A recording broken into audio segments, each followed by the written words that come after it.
Okay, yeah, it's not bad. Yeah, it's live now, so that's good. It's good now. All right, guys. So I've got the first one now. So either you go on, you just go on the YouTube page, you'll see it. You can't miss it. If not, just wait for it to come up. Wait for me to send the link to you. Okay. So there we go.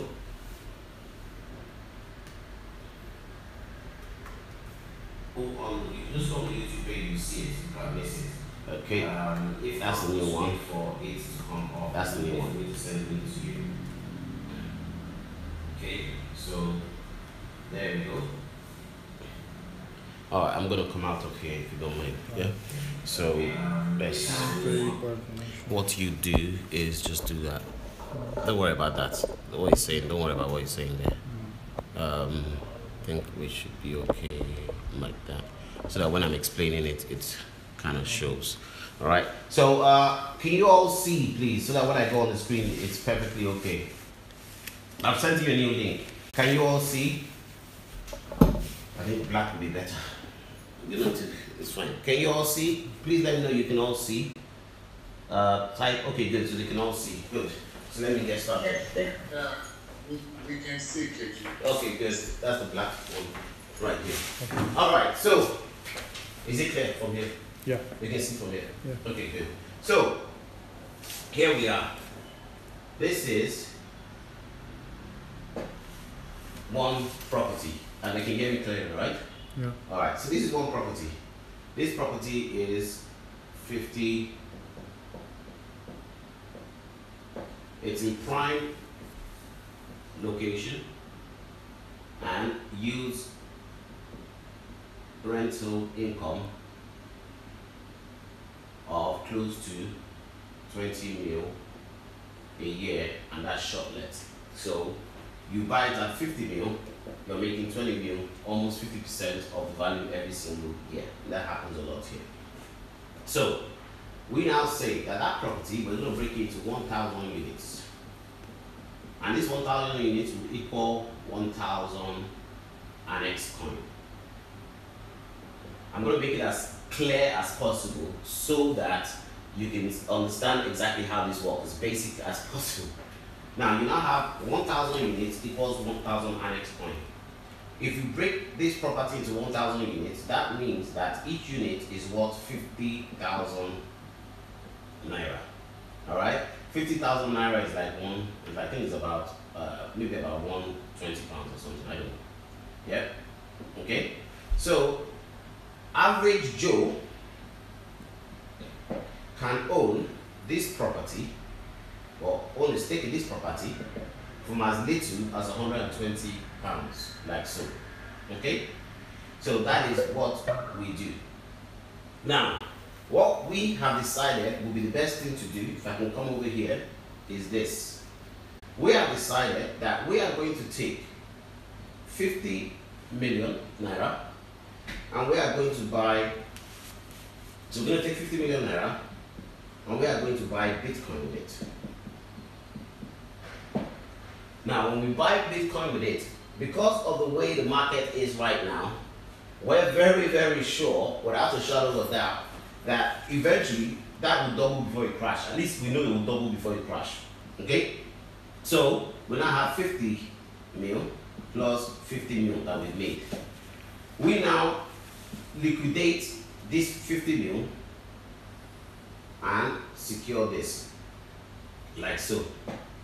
So now we now have 100 mil,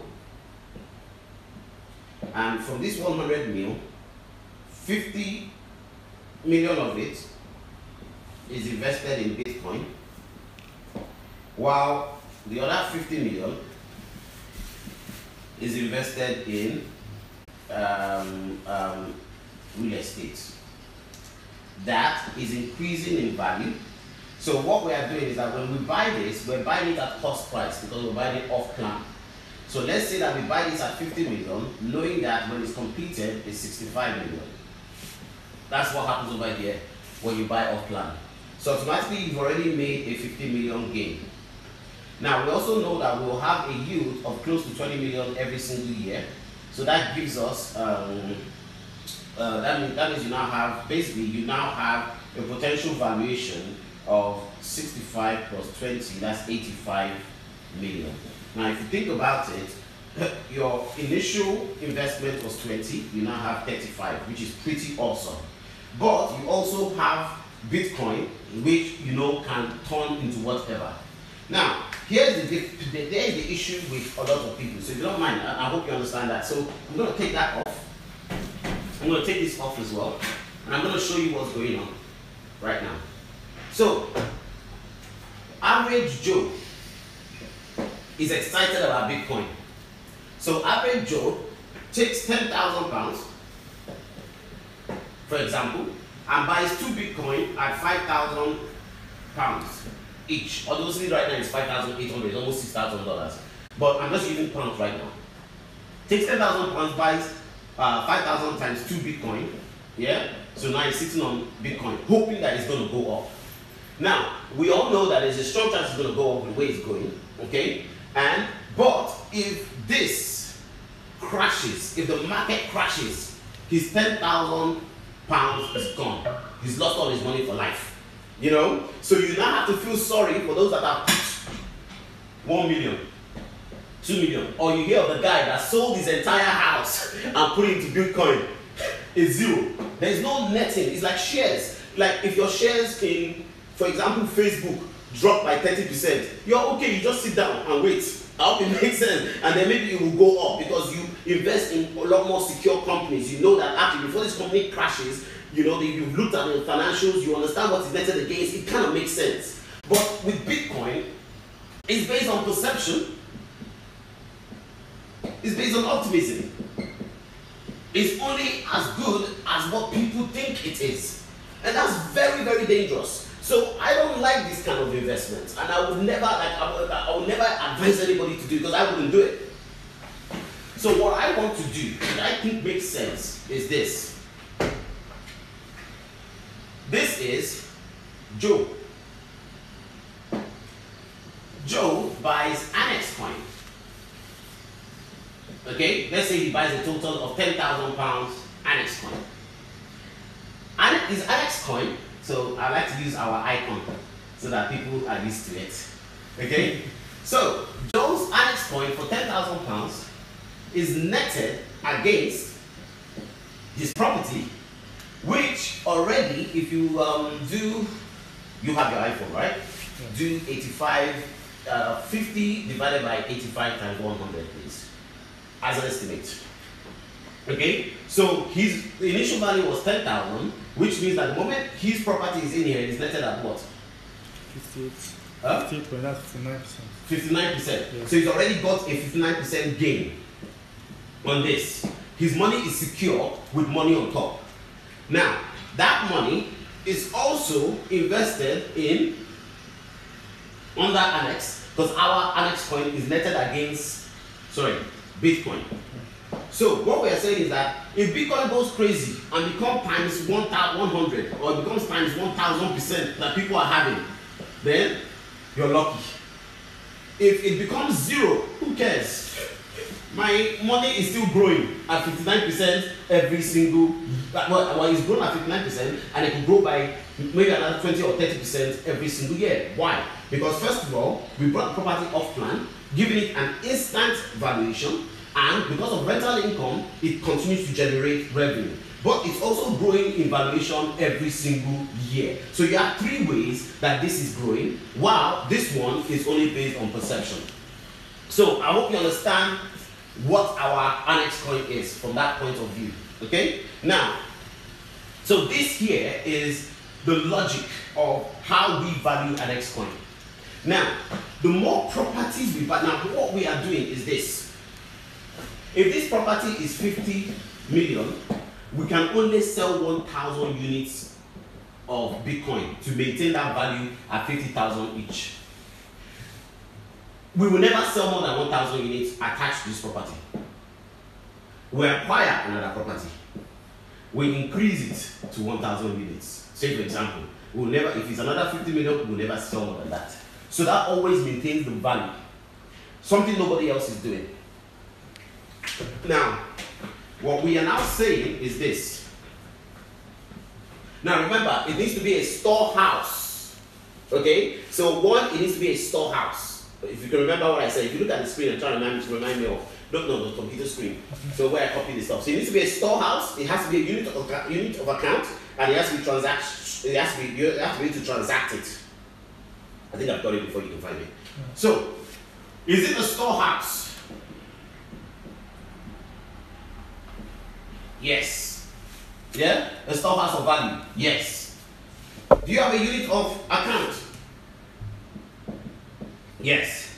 Is it transactional? Question mark, question mark, question mark. So that is the last question that we need to answer. So how do we make it transactional? So this is where, so let's just say that what we did with Annex Coin is old-fashioned asset security. What we are now doing is now bringing the digital side of things to it. So we would now use Bitcoin technology, yeah, to create our own Annex Coin technology, where we will have our own blockchain, where we will have our own mining pool and our own coin mining. Kind of the recipe for creating some level of creating the coin and hopefully moving towards transacting the coin. So we've ticked that. We've ticked the box on that. Okay? We now have our own currency. And that currency is netted against real estate and netted against Bitcoin. So what now happens next?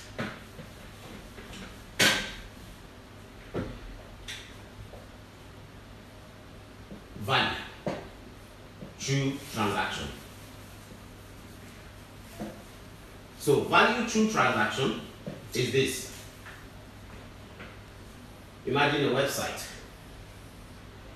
Now, where we are lucky is the property developer I work with has bought into it 110%. The few people I've been speaking to have bought into it 110%.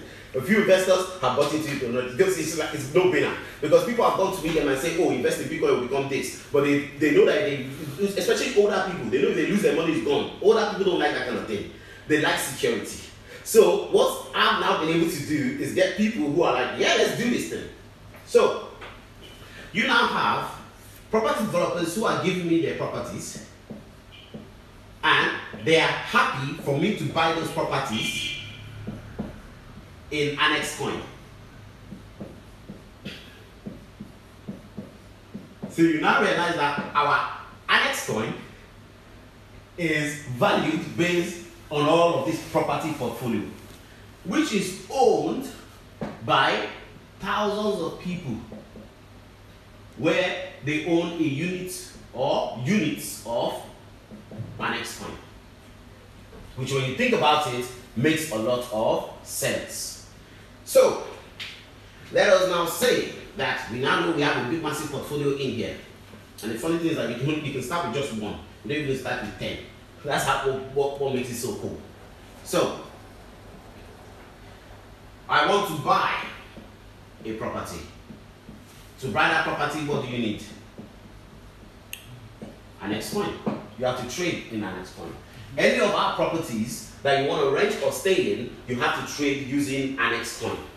What makes it attractive? We're going to make it dead cheap. So when I told you about our 20 million rental income, we actually did it based on 30,000 naira a room, when hotels charge 60,000 naira a room. So if you're going to find a place where you can pay half the price, well, guess what? You need Annex Coin to be able to do that. So that is one way of transaction for us. But it goes beyond that. This is our own initial way of creating transactional methods. We now are thinking that, you know what, as time goes on, it will be the mode of transaction, because as people are looking to transact with Nigeria or any other country, they'll be asking themselves, is Naira volatile? Because Naira is volatile.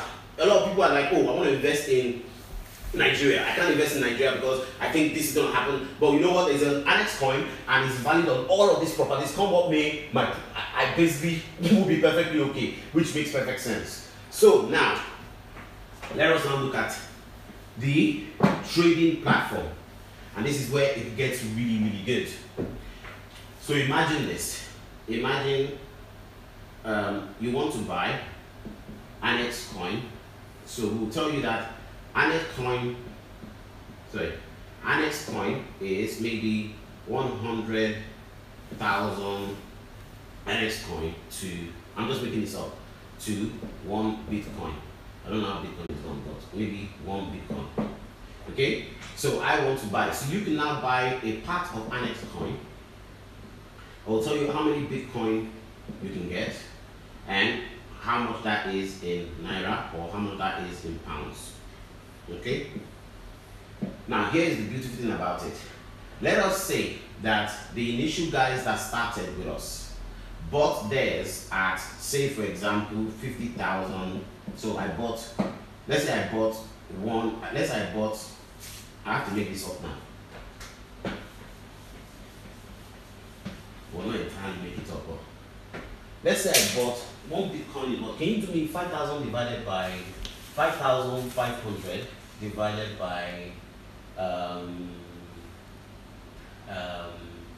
1 Bitcoin is 5,000. 5,500 divided by 460.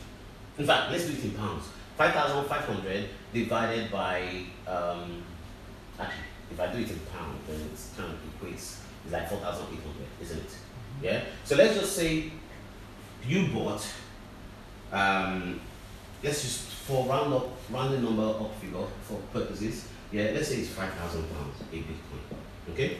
Now that 5,000 pounds a Bitcoin, if I bought, let's say I bought 10. Let's say I bought 10. Okay, 5,000 times this, that's 50. No, I want to be realistic for everybody. Let's say that 10,000 pounds. So somebody, now I'm realistic for people in UK, for example. I'll be realistic for people in Nigeria very soon.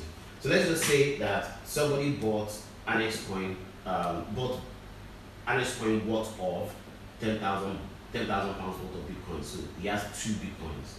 That means that 10,000 divided by 100 pounds. Do 10,000 divided by 100 pounds.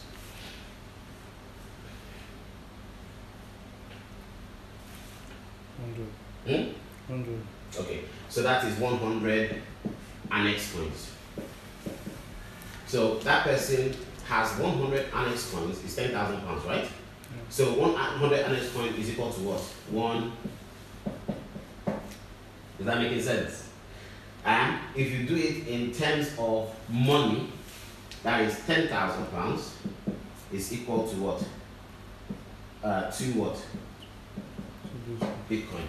Now, this is where you should now get excited. If that Bitcoin tomorrow becomes, say for example, 30,000 pounds for 2 Bitcoin, that means that you now, your 100 Annex coins is now worth 30,000 pounds. How does it make sense?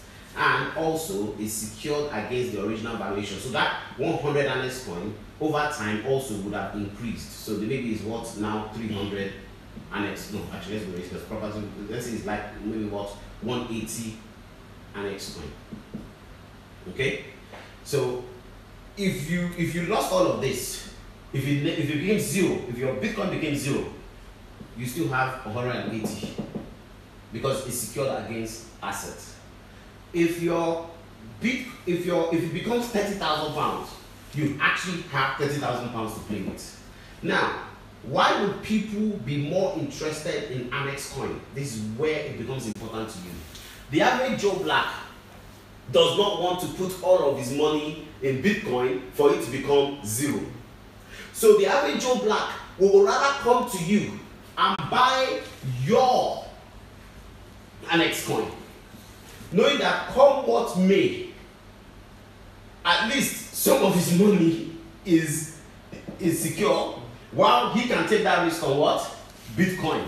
You can now say that, you know what? I know that my Bitcoin is worth 30,000 pounds. I don't want to take any more risk. Since you want to carry on with the risk, I will give it to you at 20,000. If I can even give it to you at 15,000. It doesn't matter. Why? Because I only invested for 100 Annex coins. I already have 180, so even if nothing came out of it, I have 80. But by the way, since this thing has gone as high as I never thought it would, but it's done, you know what? Take it at 15,000 and I'm good. Or take it at 20,000, or sit on it, or cash out. Whatever you want to do is up to you. But what you will now have is people flocking to Annex Coin platform because they feel that they can buy a coin at a secured asset. So the people who initially bought Annex Coin at cheaper values are now the ones that are going to be selling off at a higher rate. But guess what? If this guy comes in and buys it at 20k, he already knows that his value is what? 30k. He can even buy from you at 20k, sell off quickly and remove his 10k. What does that mean? It now means that a lot of people are preferring Annex Coin to Bitcoin because it's a lot more secure. And Annex Coin is hedged on real estate in Africa, creating our own African cryptocurrency, which is actually more valuable than Bitcoin over time. And at that point, transaction can go crazy. Some people can say, okay, you know what? I want to buy 1,000 bags of rice using Annex Coin because I know my coin is secure.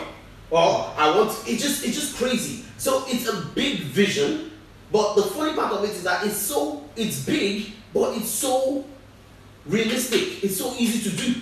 It's not rocket science. We have the resources to build the technology. I have the ability to secure the properties at a cheaper rate, and all we have to do is just create it and let it. So what does that mean for us?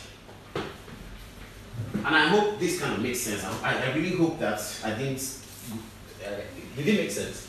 Yeah. You sure? Yeah. Okay. So, well, actually, I have to ask everybody if it makes sense.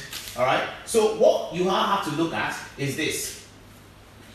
What are we building? First of all, we need to build a platform where people can invest and buy Annex Coin. So, for example, you go to the site, you will see a property.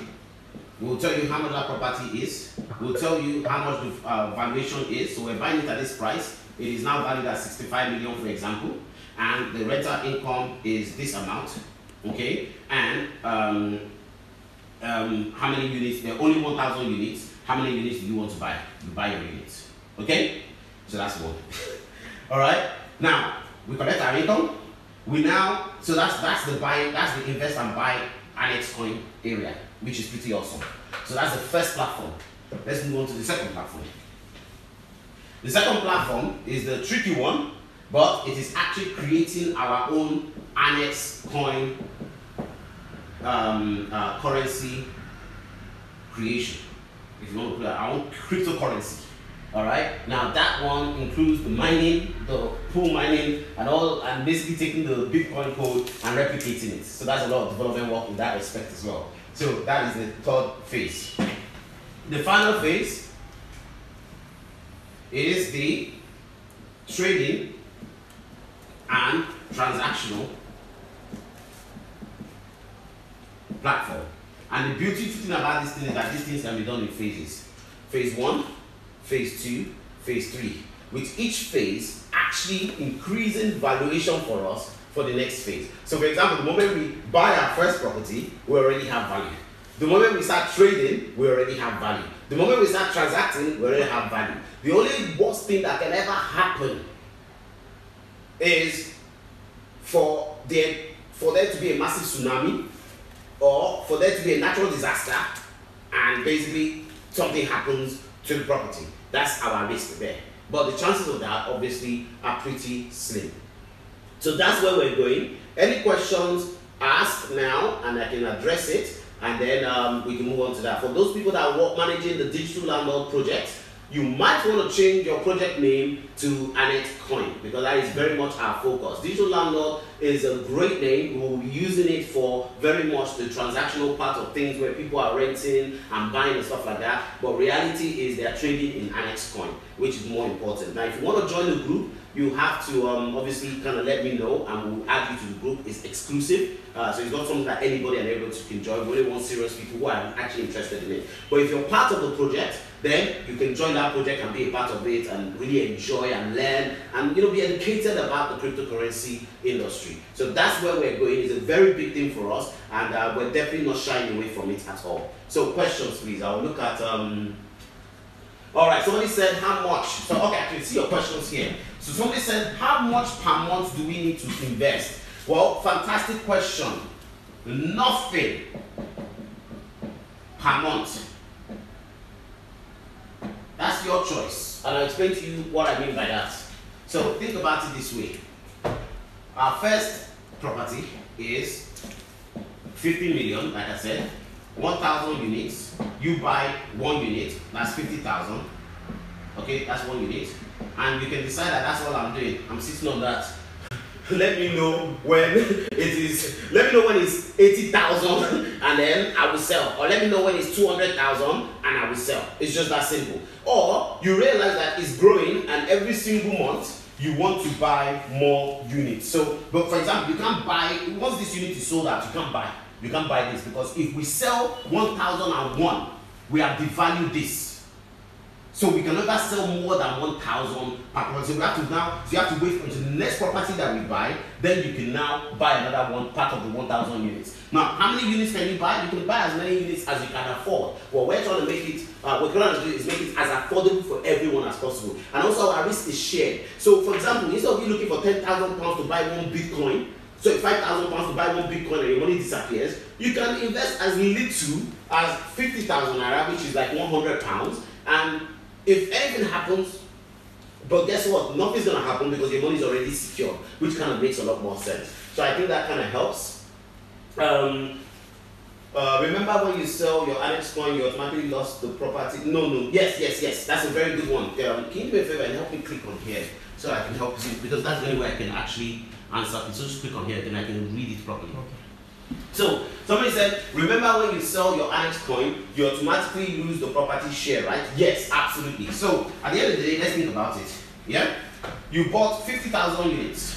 Okay, you bought 1 unit, 50,000. That is your share of this property. Your money is now 300,000 naira, for example. Let's say you invest 100 pounds and your money is now 700 pounds. The truth of the matter is that somebody would say, actually, you know what? Give me my 700 pounds. I want to exit, because I started with 100 and I have 700. That's good. But once you exit, yes, you've sold your property. You've sold your Annex coin. So obviously, yes, you lose that value. Or you can take the 700 pounds and reinvest it back, but it won't make any sense because then when you buy, you'll be buying at the actual value, the increased value. So you buy to take your money and go. So you can sit on it. So it's literally you decide. It's an investment. You decide what you want to do with your coin. It's just that simple. Somebody said, I'm interested in joining Annex digital currency platform. This is big because of success of this project and it's going to be successful. Will easily be duplicated across. Exactly. The truth of the matter is that if anybody can see what I'm seeing, I don't even know how it came. It just bang, just like that, And but one thing what I looked at was, what is the problem with Bitcoin? I was about to put my money into it, and I thought to myself that, come on, KG, if you put 30,000-40,000 pounds into this thing and it becomes zero, that's 30,000-40,000 pounds gone. Okay, what could you have done with that 30,000-40,000 pounds? Well, I could have bought another house, put it down as a deposit for a house in the UK, which I know will increase in value, or actually is half of a house in Nigeria, and I can pay them that, and I know that my money is there. I can take the rental income and actually even use that to invest in Bitcoin later. But if I put all that 50,000 in Bitcoin and I lose the money, I'm gone. So that's how I thought about it. So it kind of is a no-brainer, and that was where I started to find the solution to this problem, and that was when I got that. Okay, so 50,000 naira, a once-only contribution. Your choice. You're not contributing, you're buying. You own that. So, for example, if you're in Nigeria and you're driving past Lekki and you see a property you see one of the properties that you bought, that's your property. Whatever income is coming from that property, you have a share of it. That money is also invested in Bitcoin. So if that grows, you have a share of it. So come what may, you are safe. So that is what it is. Now, if you want to put more, Your choice. Do you want to put less, or you can't put less because it is the minimum viable amount that is required.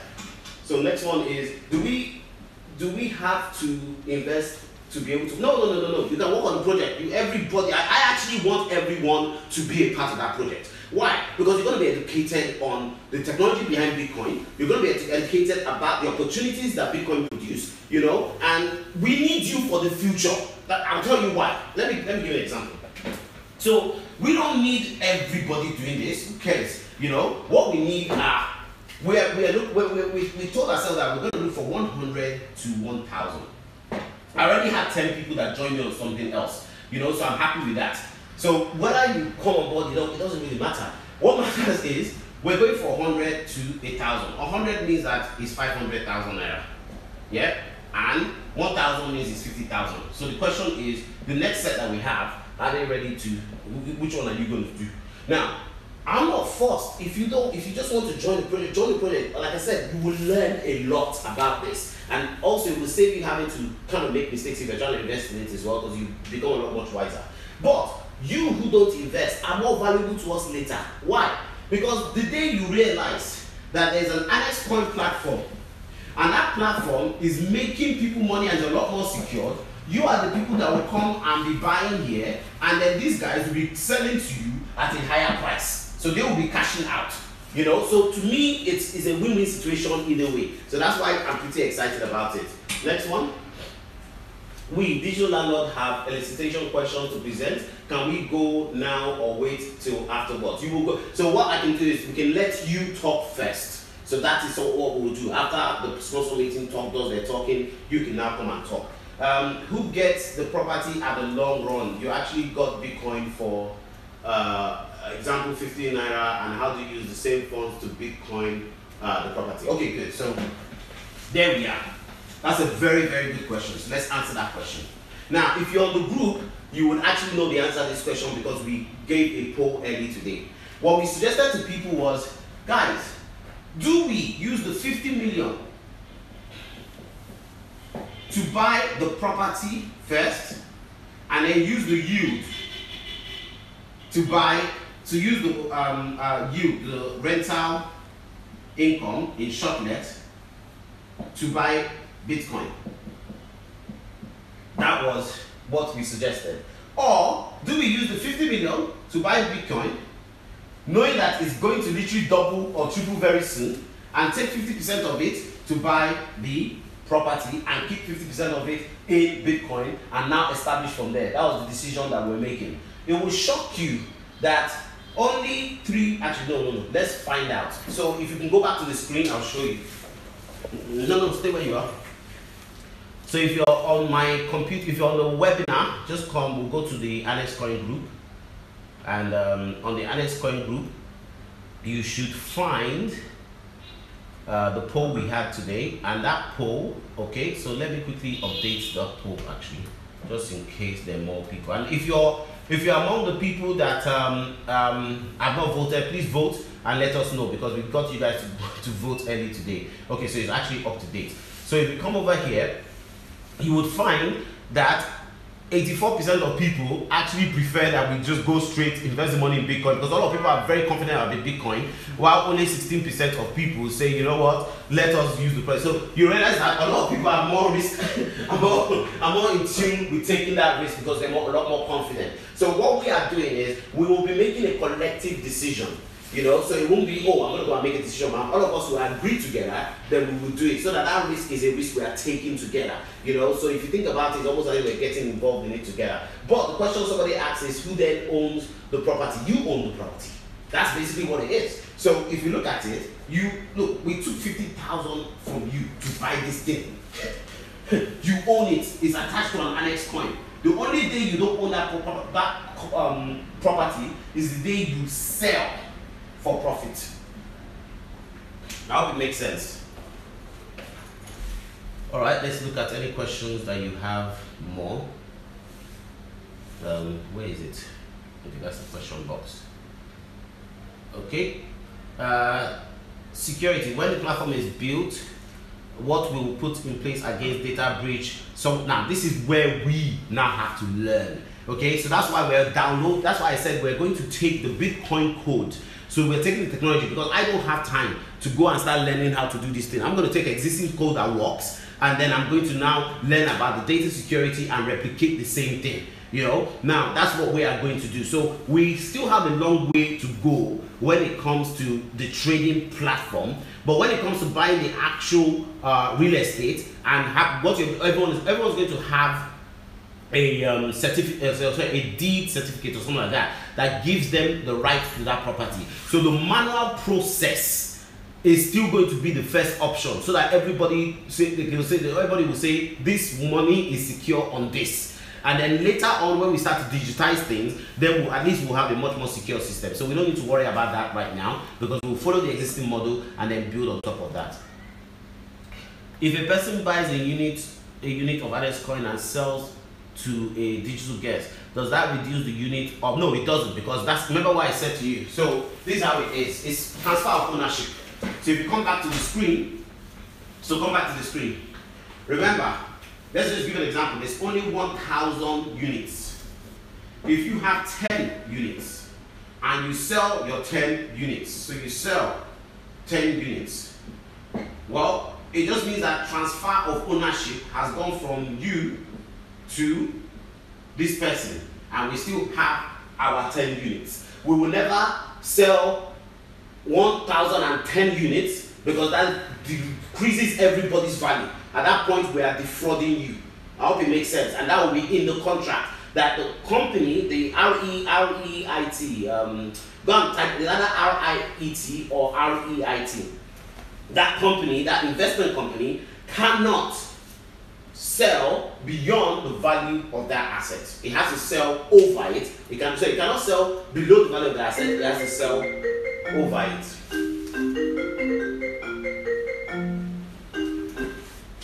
Okay, it has to sell over it. Who's that?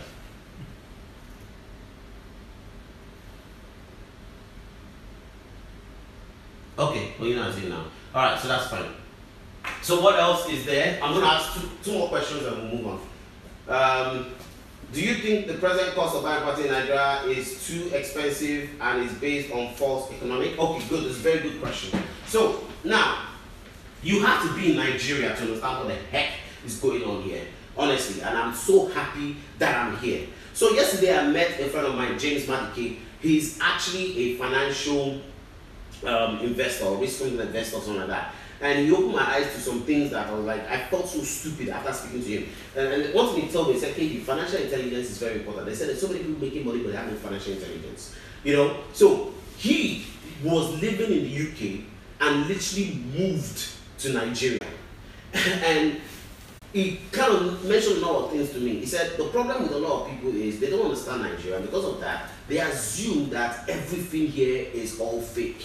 And it is shocking. Do you actually know that you can put money in bond in Nigeria and you will make 20% every year guaranteed? That's just one of the things that was exposed to me. Treasury is 18%.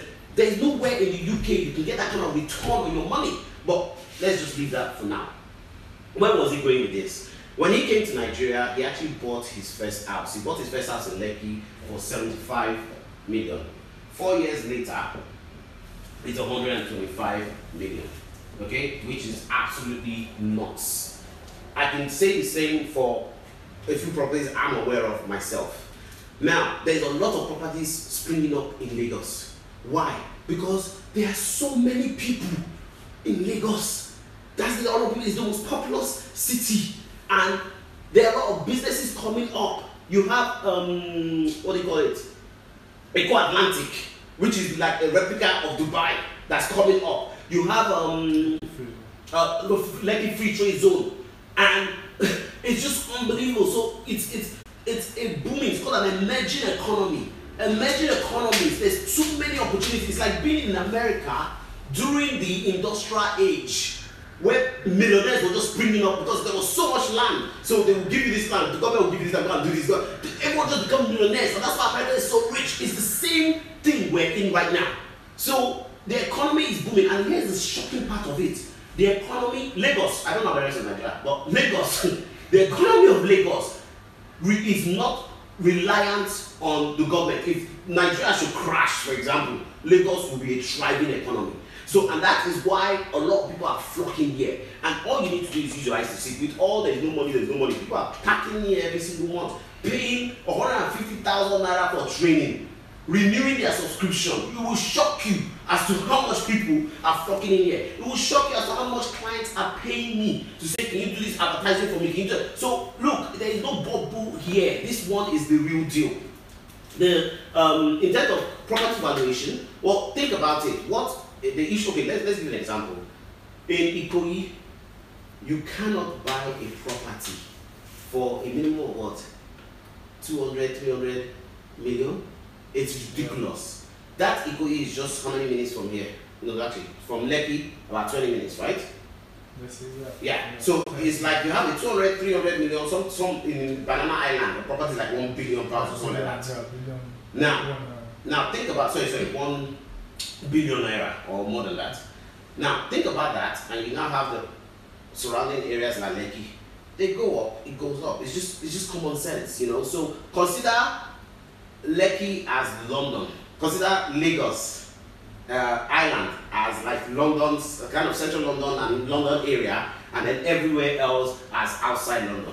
You know, but even in mainland, in main prime areas, property skyrockets. So one thing that James said, he said property will always grow in value a lot more in Nigeria than UK. Why? Because it's not saturated.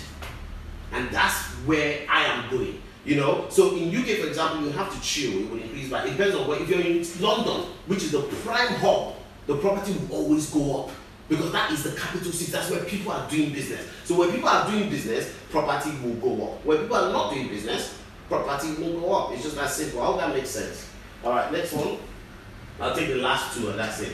Can you add me to Annex Coin Group? Send me a message. If you want to join the Annex Group Coin Group, send me a message. I will add you because I can't just add you just like that. That's why I'm not posted in any group because we just don't want serious people there. We want people who actually want to contribute, who want to be a part of what we are doing. So that's that. So like I said, it's not. This is not a call to join. This is a call for you to understand what we are doing and join the project. If you now want to personally be a part of it, you have to send me a message personally. That's that one. So last question is how much do you have to invest? As I mentioned to you before, is as little as where it's 1,000 units, 50,000 naira, it's like £100. So that's what we're doing. So that's that, and I think we're good in that respect. Now, program office. This is a project that you're going to run with. So do you have any questions for me, please? Does this have to be a part of your portfolio? Sorry. Program office. Hi, KJ. Hello. Femi's on also. Hi, Femi.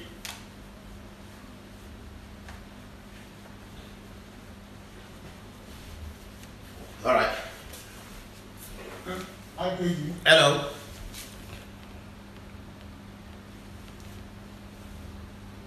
Hi, Femi. KJ just wanted to find out if there were any questions for him regarding the project, rest of the scope, check the scope and everything else that he's thinking about. Do you need me to answer any questions? Well, there shouldn't be so much question. What I would just want to say is, well, if there are no dependencies, there are dependencies. If there are no dependencies, I would have just suggested that maybe we have two different projects rather than having two places. Sorry, say that again. I didn't understand that. When you say two different projects, explain that. What I'm saying is this, you know, if there are no dependencies on the currency and the trading and the transaction, as we've said, I would have preferred that we set up different project teams to handle different things. Oh, they're dependent. Yes, they are dependent. But because there are dependencies, because of that, but having said that, I would still prefer that we have different teams doing currency and trading. Yeah. Because many times we realize that momentum do go playing in particular team instead of a particular project for too long. Yeah. There are other people that definitely need to give opportunities to people that are hungry and also to benefit. Yeah, that makes sense. So it might be that we have to break that down to have to break the teams. Okay. Yeah, that makes sense to me. Yeah. So that's my take. Okay, good stuff. All right. That said, any other take? So, I think you need to come in now on the progress where we are, where we're going, Salesforce automation, and then we then hand over to program office.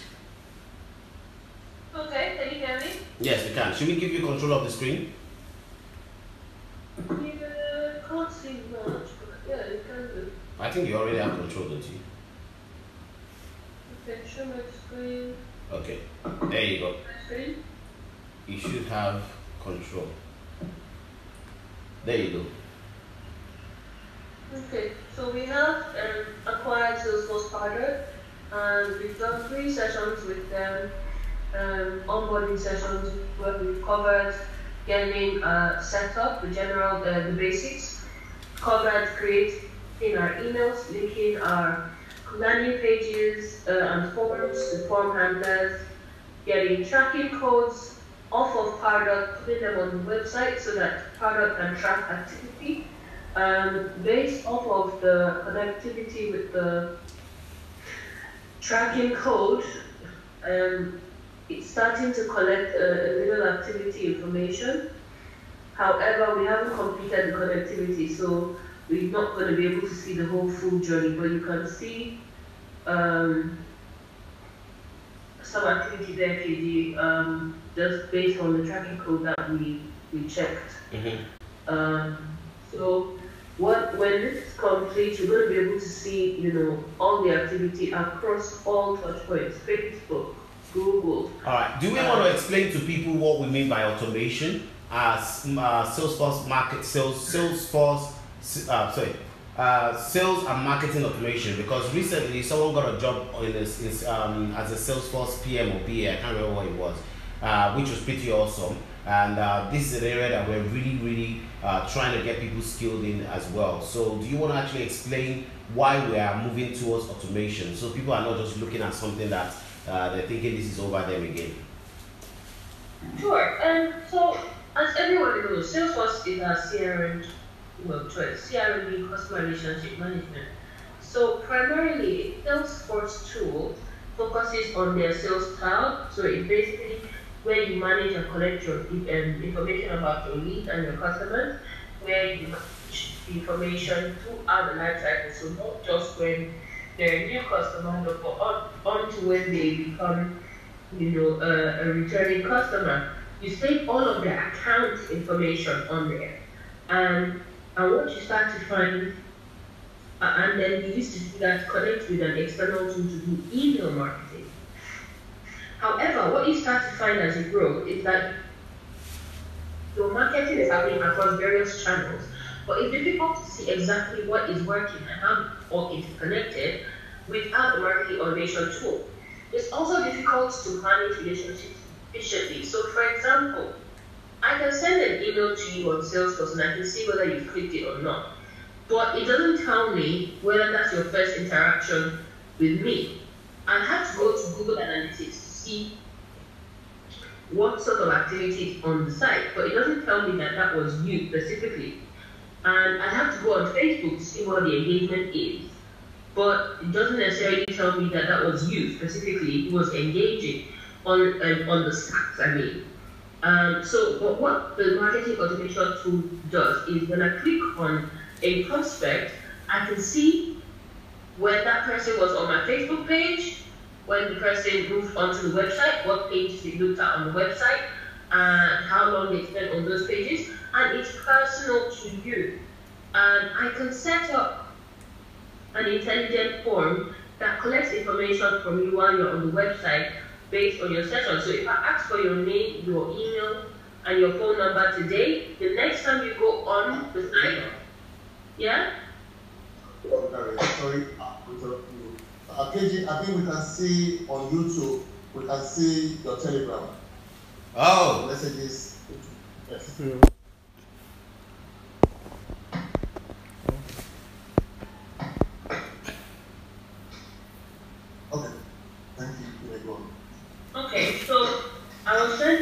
that basically the marketing automation tool connects all of your marketing points, which means that on this end, I can go and create an engagement journey that tells the marketing automation tool what to do at each point of your engagement.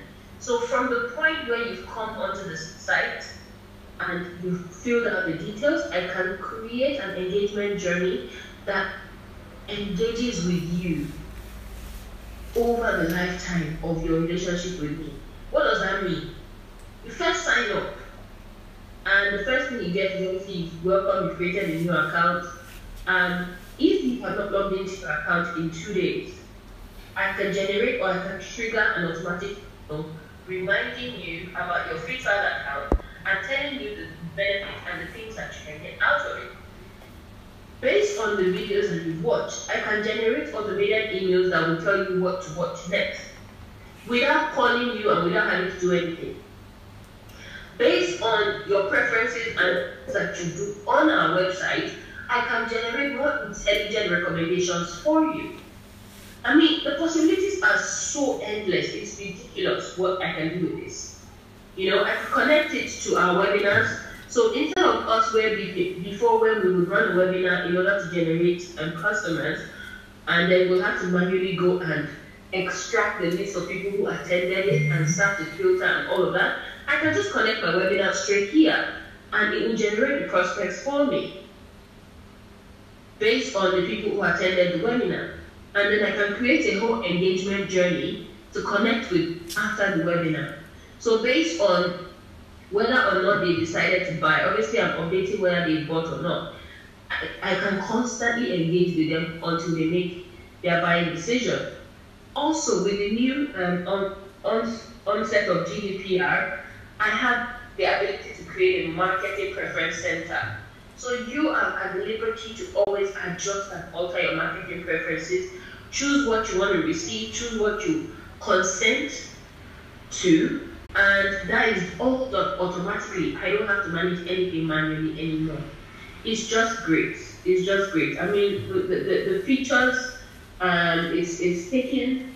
I think we have 3 more sessions to go for us to be able to really like set everything up fully. But from this week, we're going to be able to start doing some of the key initial features of automation. So including the email, marketing, and the form, and connecting it to our landing page forms and that. But I'm really looking forward to sharing this with the teams, and then obviously setting up our full marketing automation training, which is it's coming up. Okay, thank you very much. And if I can just add to that, so I'll just come back on the screen very quickly. So just follow me back on YouTube, and you can also direct me as I carry on. So kind of following on from last week when we talked about digital transformation initiative. Remember what I said to you before? I said the first thing we had to do was look at our channels. So we have, for example, let me just kind of, for example purposes, say that this is our marketing channel, this is our sales channel, this is our support channel, and you probably want to update them. So for example, you're not going to be using Zendex anymore because everything is now going to be integrated into Salesforce, which drops our Zendex cost. And also, we're no longer using iContact because we're going to be using the email marketing tool integrated into Salesforce as well. So we now have a fully unified system, which is key to our transformation initiative. So you have marketing, sales, support, maybe operations here, for example. Now, what we wanted was that each of them were able to speak to each other. Okay? So that was very, very important. We also wanted them to be able to speak to each other, so that have a unified system where they all speak to each other. So this one is speaking to this one, that one is speaking to that one is speaking to that one, and then it's kind of, it's almost like, there you go, and so on and so forth. But everything now connects to our centralized customer data. So that connects to our CRM, which feeds into our centralized customer data center. Okay, so you can see that like so. All right. Now, why does this matter to us? Well, what it starts to give us is we can now plug this into our BI, our business intelligence systems, which can be, for example, Tableau, or which can be, for example, Salesforce Wave Analytics. All right.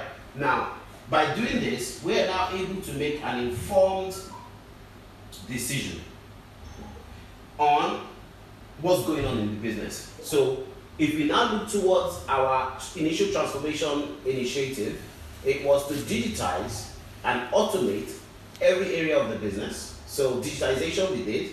By digitizing, we now integrate, create a unified system. By now doing that, we can now look towards automating. You know, and what will automation do? It will drive down operational cost. What would automation do? It will improve overall operational efficiency. What would automation do? Automation can also help us create new business models, but it would also, more importantly, it will help us be a lot more customer centric. And you will find that there's a lot more customer satisfaction and people are able to get what they want from the platform. Just like she said, you come on the platform, right away you've taken your personality test, and instead of you waiting for an onboarding session, you can book an onboarding session straight away. You've attended the onboarding session, you now know what you want to focus on. We can now show you the exact videos that are relevant to you and the projects you should be a part of. By listening to one video, we can now, by understanding what's going on in terms of your learning outcomes, we can now make other recommendations to you to help you improve your career. We can keep an eye on people that are doing very well on the platform, identify best practice, and then update you on that best practice so you don't make mistakes that they made, and more importantly, you learn from their best practice as well. You don't make mistakes as well. So that is what we're moving towards, which I believe will lead to a lot more customer retention, customer acquisition, which is important to us, and also a higher return on investment while being customer centric. But what you have to look at, which is important, is this. And if you don't mind, I'm just going to take this off again, and I'm going to redraw it, but help you understand where digital marketing comes into this. So let's look at this as marketing. This is sales. This is operations. This is sales support. Okay, so let me just support, and that feeds into that lovely CRM system, and that obviously feeds into the centralized customer data center. And then we then have our BI tools, which is giving us helping us make an informed decision. But what's happening now as a result of automation through our channels? So let's just say, for example, we have social media channel, search channel, mobile channel, maybe even display channel. Yeah, we can now actually optimize the conversion rate, which is coming through our marketing initiatives, which might also lead into sales, as you can see like so. Which can also lead into sales, like you can see as so.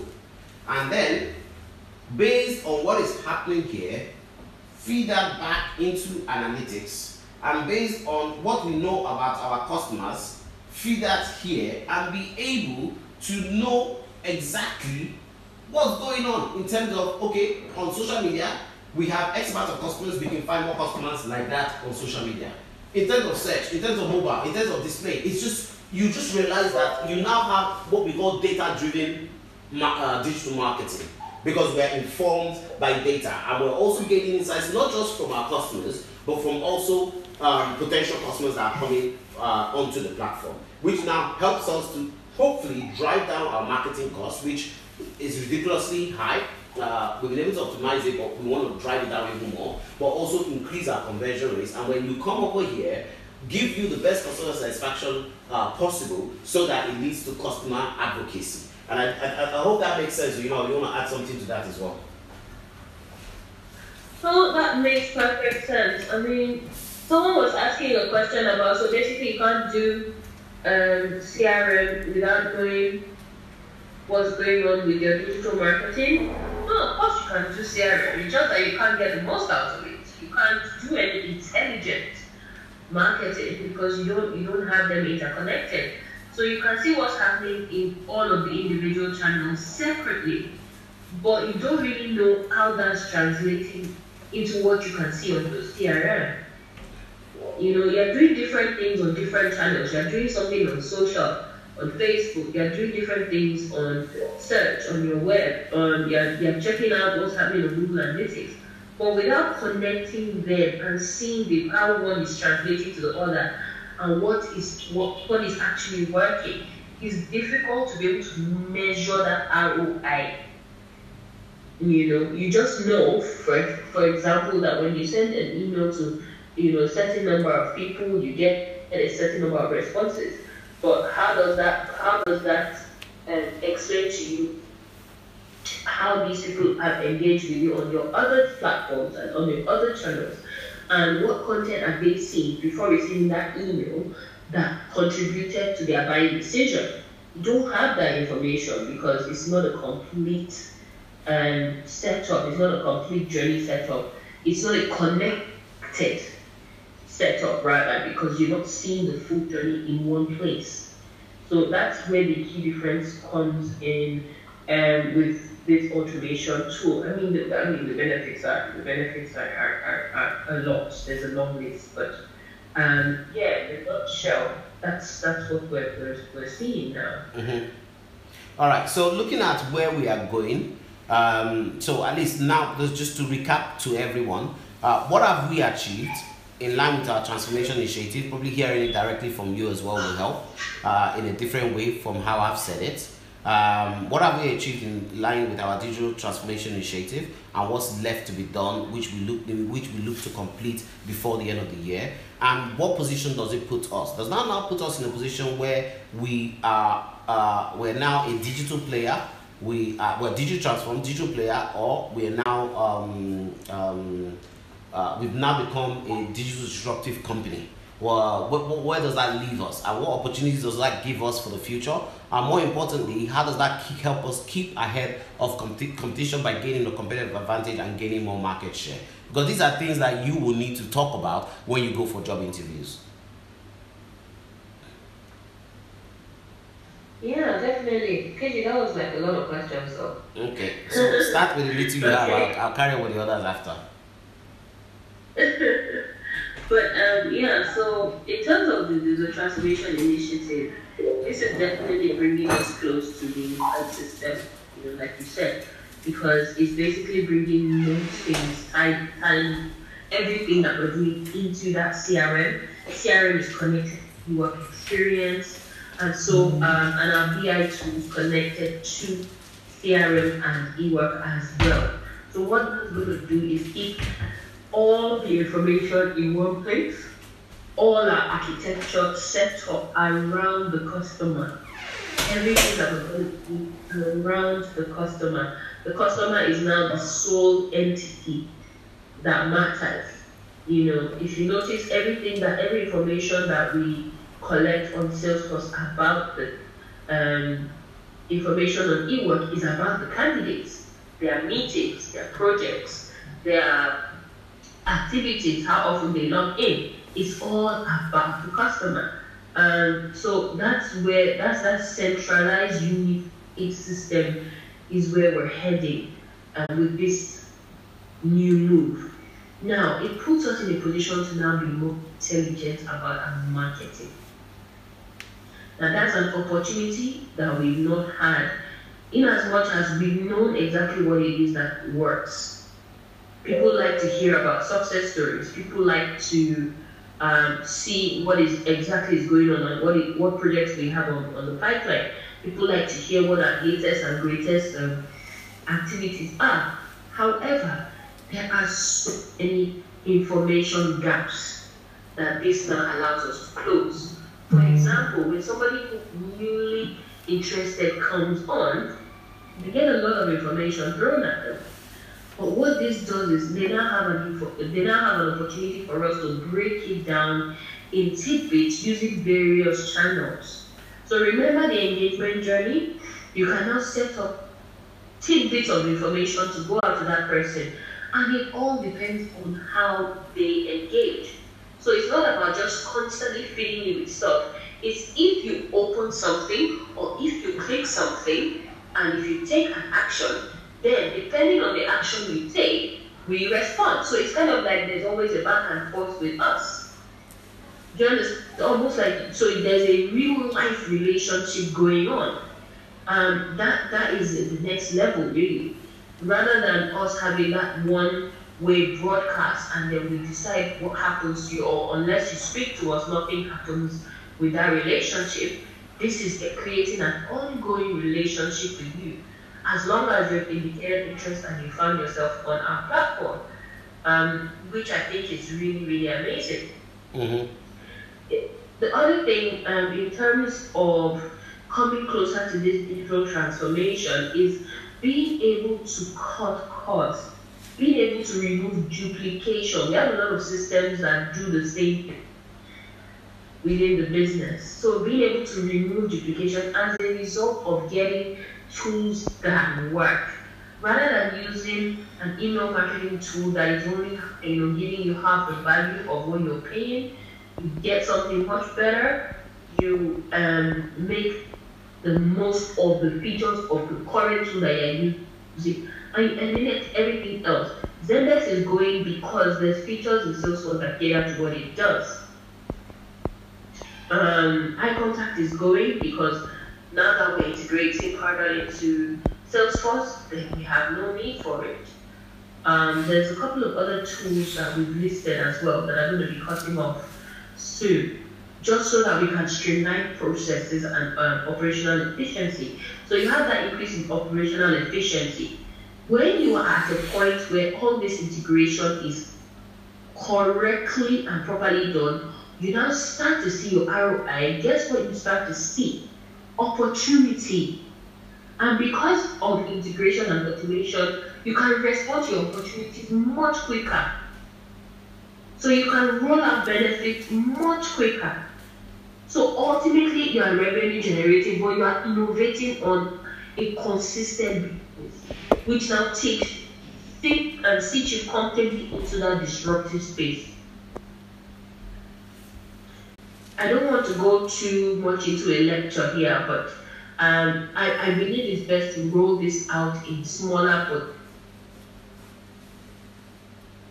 guide everyone what exactly is happening. So from next week, we'll have a lot more, to show us, to just say, look, this is what we've done, for the past week, and this is, where we're going.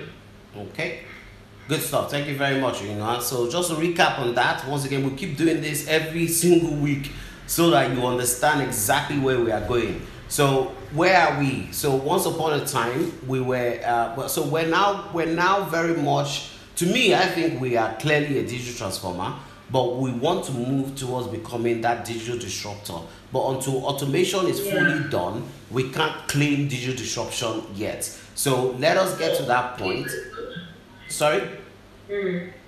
So yes, you're correct.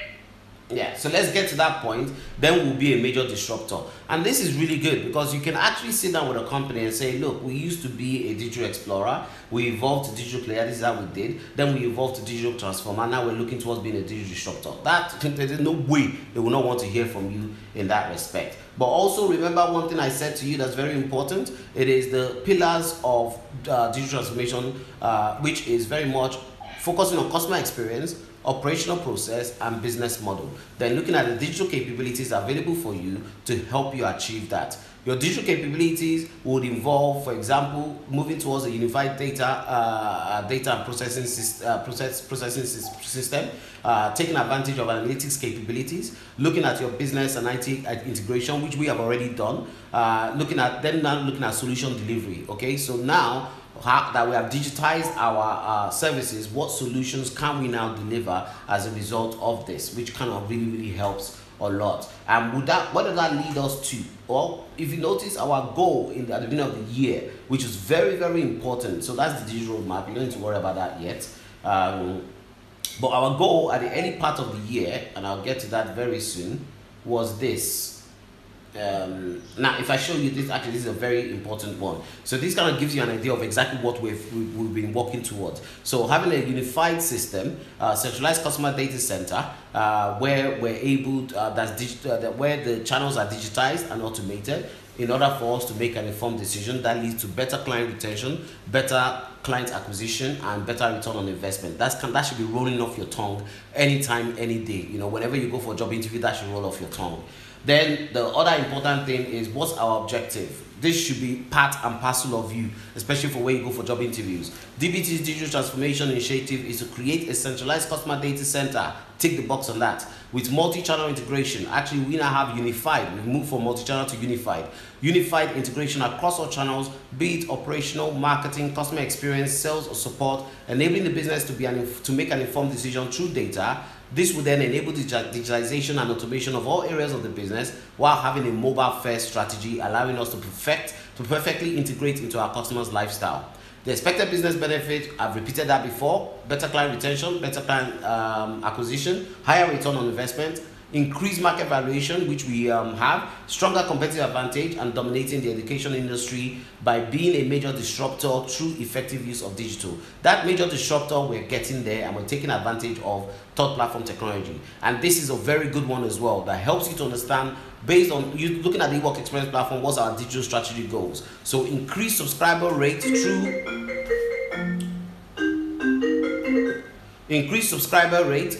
customer centricity to increase revenue. Business strategy: attract new and engaging existing new candidates through around the world by providing the best work experience and on-the-job learning platform that's accessible anytime, anywhere, which is what we've been doing. And the 4 key areas that we will look to further growth: digitization, automation, speed, accessibility, and availability, content, and marketing. So you can see that digital marketing comes into play here. Salesforce CRM comes into play here. And all those things. Basically, your business intelligence comes into play here. Data analytics comes into play here. We just can't get away from it. In order for us to reach that transformation goal, we cannot ignore data, we cannot ignore BI, we cannot ignore CRM, we cannot ignore digital marketing, and we cannot ignore what we use all of those things to achieve, which is our transformation initiative. And I think with this, everybody should at least now be clear on what we are doing as we now continue to implement that. So that said, let the program office kick off and let them educate us on where we are, and let them now roll on from there, unless there are any questions that need to be asked that we need to answer. So probably we'll allow 3 questions, and then we'll then move on for that. No more than 3 questions, please, if there is a question. Now I have somebody says, is there a difference between Tableau and the new Salesforce application? Now, what we have just invested in is for automation. Okay, so there's a massive difference. Tableau is what we use to visualize our data. So when we plug Tableau to our customer data center, where all of our channels feed into it, we now start to map out some level of intelligence from it in order for us to make an informed decision.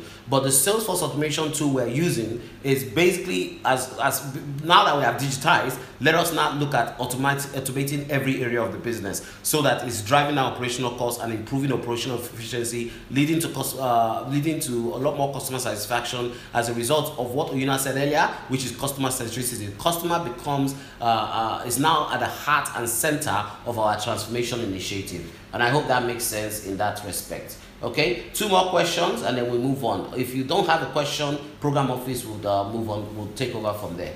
Okay, guys?